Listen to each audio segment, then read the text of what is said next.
Jual surat vaksin palsu di Facebook, pasutri asal Bogor ini diringkus. Pasangan suami istri ini memanfaatkan wabah COVID-19 untuk kepentingan pribadi mereka.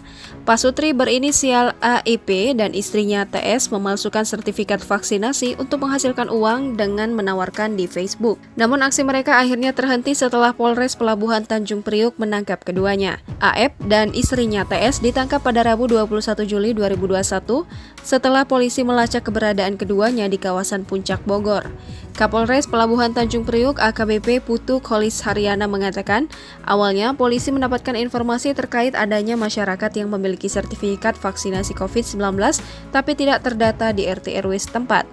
Polisi kemudian mendalami informasi tersebut sampai mendapati sebuah akun Facebook yang menawarkan jasa pembuatan sertifikat vaksinasi COVID-19 palsu tersebut. Di bawah pimpinan Kasat Reskrim Polres Pelabuhan Tanjung Priuk AKP David Kanitero, anggota langsung melakukan penyelidikan lebih lanjut. Penyelidikan lanjutan dilakukan dengan metode undercover buying, di mana anggota memesan dokumen palsu yang dimaksud dan berperan sebagai seorang warga yang tengah membutuhkan sertifikat itu. Pada 13 Juli 2021 lalu, sertifikat vaksinasi COVID-19 palsu yang dipesan akhirnya tiba. Setelah meyakini surat vaksinasi COVID-19 yang diterima palsu, polisi langsung melacak keberadaan pembuat dokumen itu. Alhasil, pada 21 Juli 2021, polisi akhirnya meringkus pelaku pembuat sertifikat vaksinasi COVID-19 palsu yang tak lain adalah seorang pria berinisial AF. Dibantu istrinya, TS, AF membuat sertifikat vaksinasi COVID-19 palsu dalam kediaman mereka di kawasan Puncak dengan bermodalkan seperangkat komputer dan mesin cetak. Setelah ditangkap, pasangan suami istri tersebut dibawa ke Mapolres Pelabuhan Tanjung Priuk guna disidik tuntas.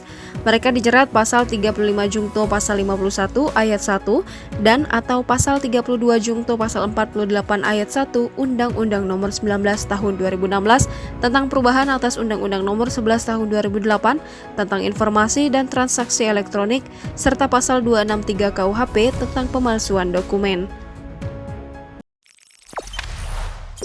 Jangan lupa subscribe, share, komen, dan like ya!